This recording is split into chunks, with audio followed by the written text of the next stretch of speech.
Okay, so what we'll talk about here for each of the, when we do the sports focus, is how to prepare for it, how to watch it, what kinds of questions to ask, and then how to write. Okay, that's kind of what we're going to, it's just going to take what you get in the chapter from the Jasave book in a nutshell. Again, this is just a snapshot, so you need that book so you can go through the assessments and do all that. Okay? So, talking about football. Again, football is the cash cow. More dollars go into it. It's baseball is America's favorite pastime, but football is what a lot of people are watching. A lot more attention comes to it because there are fewer games, there's fewer opportunities. Okay, so learn something about the teams before the game. You need to know what kind of offense they run, what kind of defense they run. You need to know what their records are coming in. You need to know how they play at home versus on the road. You need to look for like what they call the tail of the tape. You know, if we've got the #1 rushing team against the #1 rushing defense, okay, well, we got strength on strength there. Then if this team's the #5 passing offense and this one's the #10 passing defense, well, are we going to try and go strength on strength and make the best man win, or are we going to try and take advantage of their weaknesses? So you look at those types of things. Consider going to the assistant coaches. Why would you go to the assistants?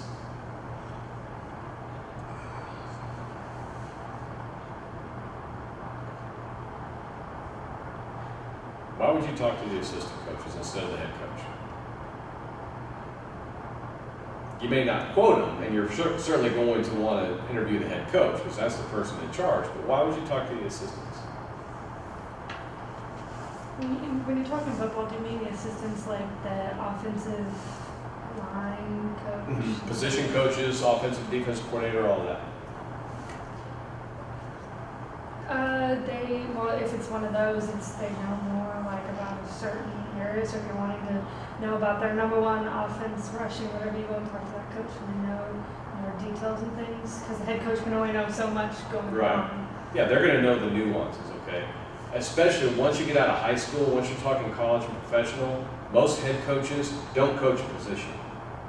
They're more a PR person, more a facilitator, more overall game planning, but most of them don't coach a position. Very few of them anymore are offensive and defensive coordinator. They're the big picture person, okay? When I was in college, our head coach, he oversaw our special teams.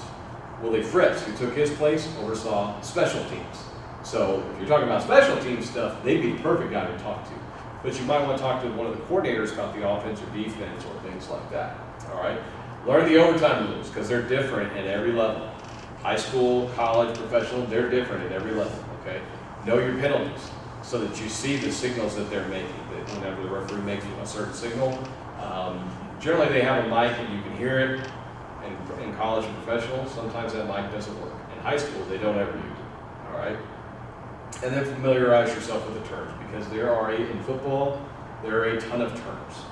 Tons of different penalties that can go on. I've always asked about, on offense, for example, in football, illegal procedure versus false start. Well, what's the difference? Or illegal shift versus illegal procedure.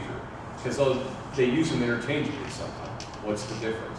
You get people who say, well, why is it offside on one side and false start on the other? Well, defenses are offside, offenses are false start. But you need to know that. You need to know why. Going back, a sack.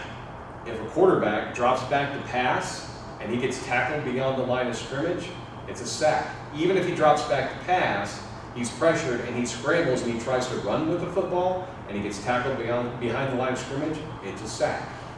But if he drops back to pass, plants, and is getting ready to take off of the field, that's a design draw. He's meant to run the ball. He's running on purpose. If he gets tackled behind the line of scrimmage, it's not a sack. It's just a tackle behind the line of scrimmage. He has to be determining to pass, okay? If I give a halfback option pass, I give the ball to my halfback, he rolls out, and he's going to throw the football, and he gets tackled behind the line of scrimmage, that's just a tackle behind the line of scrimmage. You have to know the nuances and know those differences, okay? You ready? Arrive early, go over the rosters, and scope out the territory. Where are you going to be? What are you going to be able to see from that point? You may decide, you know what, I don't know that I want to be in the press box. I can see more, I can get more action and understand more if I'm on the sideline. If you're covering for a smaller paper, for example, You may want to go to the sideline because you're probably going to be doing what in addition to writing the story? You're probably going to be telling the story. Nope. You could be, yeah. You could. I mean, you could be doing interviews after the game, and you may be doing like for the website, for example, you may be doing a news package. But what else would you probably be doing during the game if you're covering for a small paper? How are your photography skills? You may be a photographer too, taking your own pictures. Okay, so that's another skill set, by the way, to work on is your photography skills. That's going to make you much more marketable. Even if you want to work in radio, there may be times that they want you to go out and taking pictures of practice or something like that. That builds your brand. It's another skill set that you can sell to the radio when you're trying to get that job, but those are important skills to have. Okay. Verify names, pronunciations, spellings, all of that. There is nothing worse. You know, we talk about there are 7 deadly words that you cannot say in a broadcast. Okay, those curse words that I'm not going to go through, that you're not allowed to say. The next bad thing would be to mispronounce names, particularly of the team that you cover on a regular basis. That's one of the things in my sports broadcasting class drives me crazy when our announcers mispronounce our coaches' names or our athletes' names. There's no excuse, especially covering a college because you get a pronunciation guy. In high school, you're going to have to get that verified, okay? Devise a system for keeping score play-by-play statistics. In college and professional, that's not as critical because they'll do live stats during the game. So if you've got a tablet that you can set up while you're watching the game, you can be keeping track, and then you can maybe take notes to write each quarter as it goes by. Or you can find the stats at the end of the game. That works. But if you're covering high school, you're going to have to come up with your own system because they don't cover the stats like they do in the colleges and the pros. Okay. Also check for individual and team trends. If you've got a team that's been giving up 200 yards rushing a game 5 games in a row, and now you get in this game and they've only given up 60 and we're halfway through the 4th quarter, what change did they make? What have they done differently? That might be a good time to go talk to a coordinator. Okay, so you're looking for those things. Again, the story within the story.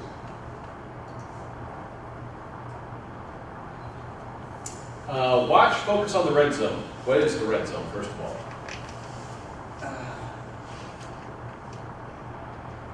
20 yards in, from the 20-yard line into the goal, into the end zone, that's the red zone, okay? Because that's where you have to score.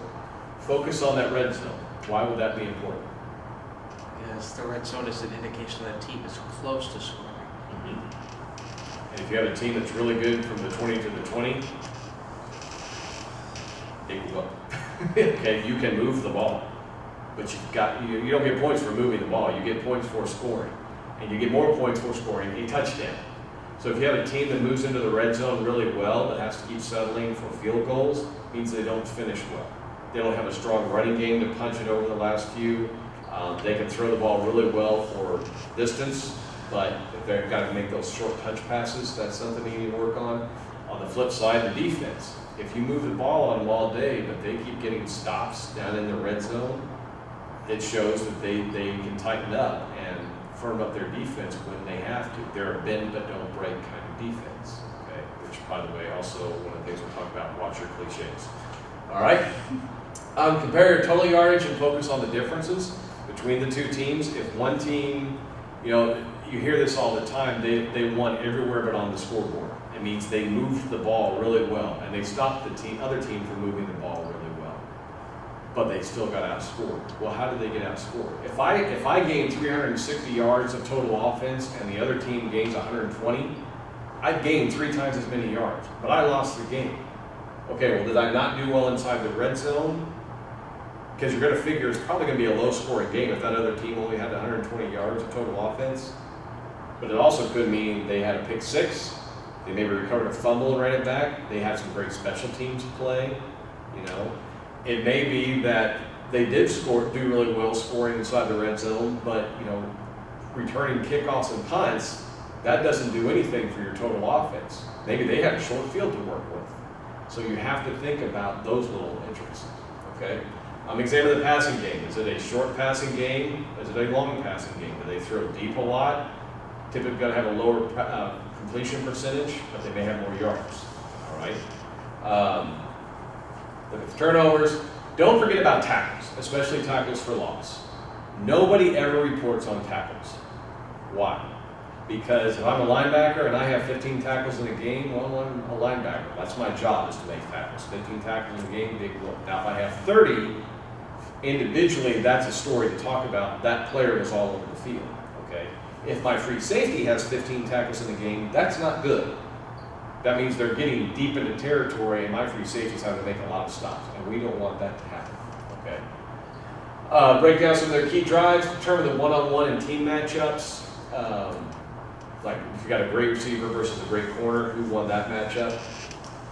Time of possession, again, just because I don't have much time of possession doesn't necessarily mean I did a poor job on offense. I may have had a short field to work with. My special teams may have done a great job, what we call flipping the field. They may have given me good starting offensive position, so I didn't have to have the ball very long before I scored. Or I may have had a long field to go, but I completed a lot of long passes, I had a lot of long runs, so you have to think about all that. I always do this, write a narrative for each period. So at the end of each quarter, I'll write up what happened in that quarter. That makes it easier at the end of the game to go ahead and put my whole story together. Describe drives, focus on those little things like key blocks, good pass breakup, punt touchdown, slide to 5. Those little stories, those little things that may have made a difference. Okay? And then obviously great individual performance. You're going to talk about those. What to ask? Talk to the coaches about roster changes. We may have been in the start of the second half with a new quarterback. That's a especially big story, is we have a new quarterback coming in. Well, did the other guy get hurt? Was he ineffective? Did just, he's a strong passer, but we need to really run the clock and get our running game going. So the guy we brought in is a better runner.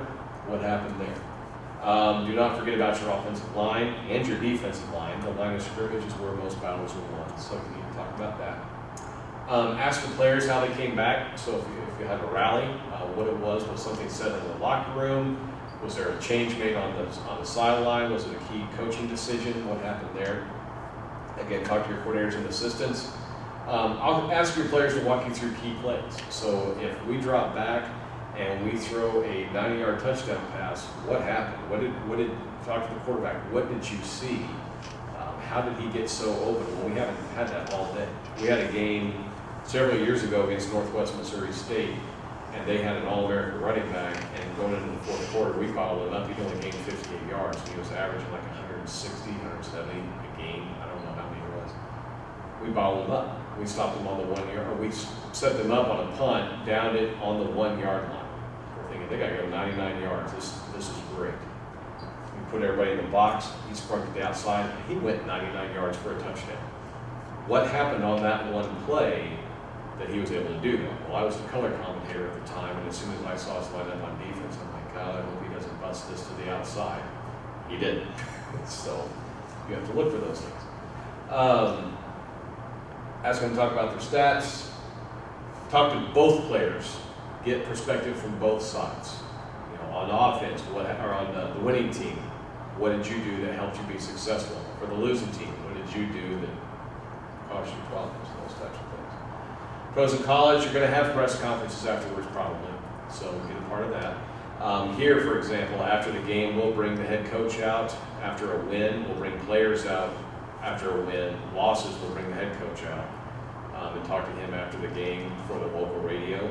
So you can go down there. It's okay to take questions from other outlets. Well, when they ask a question, it's okay to get those quotes, but then stick around afterwards as well, get your own. If you're on deadline, get the most important player, either the one who got the most stats, the one who had the biggest impact, the one who made the big play. And then when you write it, again, you're going to cite the key plays, you're going to focus on key drives. You do need to talk about turnovers if they were a big part of the game. Trends during the game, if one team dominated throughout, or if one team started out really well and the next team took over and you're going back and forth. What was the impact of this game? Does this have a major impact in the standings? You think about for the MIAA football, the only games we play are MIAA games. We don't play any non-conference games, which really stinks, by the way, but that's a whole other story. You lose one game, you're already behind the 8 ball to be able to win the conference title, and if you don't finish first, second, maybe third in the MIAA, your season's over. You're not going postseason. Okay. Avoid the holiday leads. I had a coach or a editor tell me one time I was going out to cover a football game and it was October 31st. He said, if you come back and say the ghouls and goblins were out in full force tonight, I'm going to just throw a typewriter at you because we're going to be on typewriter still. So avoid those types of things. Let's see what else we've got. We're focused on. Do think about the defensive stats and the special team stats because those are, it's a 3-part game. So focus on those and talk about them as well.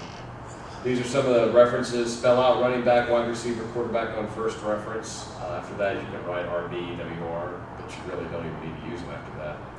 Do use numerals for yardage, okay, for all yardage. The AP rule is 0 to 9 you spell out, 10 and above you use the numbers, but when we're talking about yardage, you use numbers the whole time, okay? All right.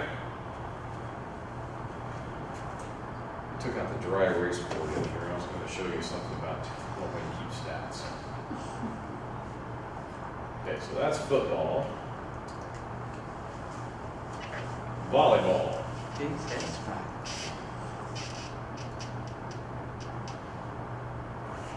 Me personally, I like volleyball better than basketball. I just like the constant action and there's something beautiful about volleyball. You know, there's just all the finesse, all the nice movement, all the poetry, and then BAM! Ball's up, somebody slams it down.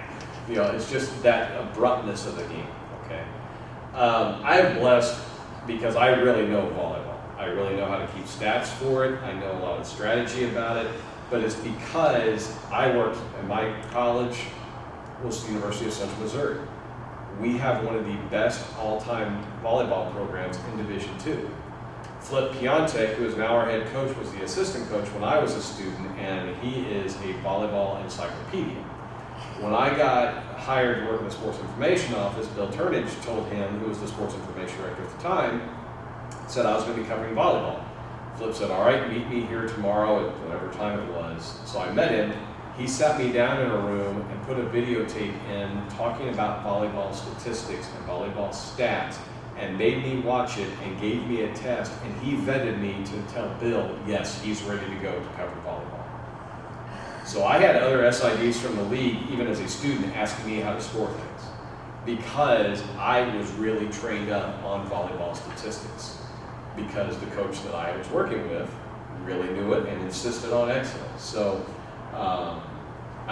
to this day, I love covering volleyball, watching volleyball, and it's, if you know it, it gives you a leg up, okay? First of all, learn the basics. Rally scoring is now used at all levels. When I was a student, it was 5 games, best of 3 wins, you're playing to 15. And offense scored. Defense did not score. So if I'm serving, I could score. But if the defense got the side out and they won the serve, they didn't get a point. Now you get a point just by getting the side out. So it's changed. It was moved to 30-point games. Now it's 25-point games. Okay. Teams win a match by winning the best 3 out of 5 sets in college. It's the best 2 out of 3 in high school. Usually rely on 3 touches. You get the serve that comes over the net. The first person who gets it usually is going to bump it from here. It's called a pass. That ball goes up. The next person is going to set it. And then the next one coming through is going for the attack. They're trying to get a kill. But what it's called is they're attacking. Okay? The only way for an attack to drop for a kill is if it hits the floor, the other team doesn't get it. If the other team tries to touch it and the ball goes out of bounds, or if the other team gets called for a net violation. Okay, that's a kill. If they pass it back up, then it's just an attack attempt. Okay, and that other team gets a dig, and the whole thing starts all over again. All right. Setters do run the offense because they're calling what kind of pass they're going to be giving, whether it's going to be a back pass, whether it's going to be a pass to the far post, whether it's going to be straight up. You need to learn about unforced errors. Unforced error would be if I'm serving and I serve it into the net, or if I serve it over the back line. You know, a hitting percentage in volleyball is similar to the batting average. So an attack attempt would be an at-bat, okay? A kill would be a hit. An error in volleyball is going to go against you, Okay, an error would be if I hit it into a block, or I hit it over the back line, or if I hit it into the net, that counts against you, just like a fielded, if it's fielded, I'm thrown out. Okay? Teams are going to employ lots of different strategies. They may go with 2 setters, so you're never sure which one's going to be setting the ball. They may only go with 1. You got 3 players on the front and the back rows, and then there's just lots of rules and terms that you're going to need to learn about. Okay? Stats in volleyball may be harder than any other sport, so you need to accept it. You're going to have to really pay attention. You need to set up your own way for doing play-by-play, so you can follow along with what's happening. But thinking about stats in volleyball, for example, one of the things that I will see students say is if they're going for an attack and I go up to block it and the ball comes back over onto your side of the net, is that a block? Did I block it? I did if the ball goes down on your side of the net and if the ball hits the ground and I get the side out, that's a block. But if I go up to block it, it comes back to your side and somebody digs it out, it's a block attempt. That's not a block. What about if I go up to block it and the ball goes out of bounds for a side out from the other team? Is that a blocking error? No, just a bad block, bad technique. The only time you get a blocking error is if I go up to block it and I get called for a net violation. I go into the net, or I get a center line violation, I go under the line. Okay. There's substitution rules, and honestly the substitution rules I never have to worry about, so I really don't know them all that well. But now you have a player called the libero. And there's really specific rules that come with the libero, when they can come in, who they can come in for, where they can attack from, what they can do. So those rules you're going to have to be aware of. Okay? Volleyball is a game of momentum. I contest that if a team gets up by 7, they're going to win the set. Because you have to work so hard to get to that, to close that gap, and then to overtake them. It just doesn't happen. I honestly can't think of one time that I've seen a team get up 7 and lose the set because of the momentum. Okay. Coaches focus on the passing and the serving, so learn how they evaluate them. Was it a good serve? Was it a bad serve? You know, it may be that they get the ball up, they hammer it over the net, and it falls for a service ace. It may not have been a good serve. The other team may just have been confused on where it was going. But it worked, okay? So they're going to look at that. Do focus on the setter, because if that person's doing a good job setting, our coach at Missouri Southern used to get upset whenever people would call an attack error off of a bad set. So I might go to set it, but I set it too far back, and my attacker's coming, and my attacker had to reach back and get it and try to throw it over. And she would look at me and go, that's not an attacking error. And I'd be like, I know, because I got where I could tell that they had to make a bad attempt on it. Okay. Look for those key plays. Try and think about your opponent's strategy. Are they really a strong frontline team, and so they're going to really be attacking, trying to block really well and keep you on your heels offensively, or are they going to attack from the back row a lot? All right. Determine how many front row players hit at the net, because we always said there's 3 players that'll line up on the front row and 3 on the back row. Well, after the serve, you could go to having 4 on that front row. It makes a difference. And then who gets the most elevated on the front row? That might be the right side hitter who really can get up, and if they get up high, they can really hammer the ball down. Okay. And then focus on defense. Do they shift well? Do they adjust well? Do they cover the floor well? Are they having to really scramble and run all over the place? Well, maybe they're getting out of position. Or it could be that they're just built for quickness. Afterward, ask coaches to focus on the other team. What were they doing? Were they serving it really well? Were they finding open holes? Did we just not adjust to it? Did they pass the ball extremely well? Determine where there was a turning point in the game. If it's because generally it's going to be a lot of back and forth, back and forth, back and forth, and all of a sudden one team takes off. Well, what happened? How did you just take off like that? Ask them to describe key plays. Ask those front row hitters to describe the play of their setter, because they're the ones going to be taking the sets, right? So that the setter just do a really nice job of putting the ball up where they can do something with it. Did the setter do a really nice job of changing it up? Because if you keep going to the right side time and time and time and time again, the defense is going to adjust to that. But if they never know where the attack's coming, that's a good set right there. Okay. Ask how they adjusted during the match. Ask them to clarify main points, or key points, main ideas of what's going on here. And then finally, you're gonna write. So focus on key moment that reveals a trend. You can't talk about every point. I mean, if the team wins 30 to 28, well, you're not gonna talk about all 58 points. Where was the turning point? When did one team separate? And it may be they didn't. It may be that they just were able to get those last 2 points. You know, it may be that it was just the whole game was just back and forth until they were able to pop 2 down. All right. If there's a scoring run, focus on those scoring runs. Don't use stats to explain a team's success. One team may be hitting the ball really well. They may have a 300 hitting percentage as a team, which is phenomenal. But if they've got a lot of blocking errors, if they've got a lot of service errors, they still can lose. Okay, so don't think about just those stats. And then again, focus on the impact of that game and how it affects the standings. Okay? So again, just a snapshot. Just a little bit of information about covering football and volleyball, but you need to go into that just on your own. Okay? All right. Last thing, the blog assignment. This is one of those that you're going to be doing each week. And your blog assignment, again, is about football and volleyball for this week. You have to pick one. If you do both, you'll get extra credit. Okay?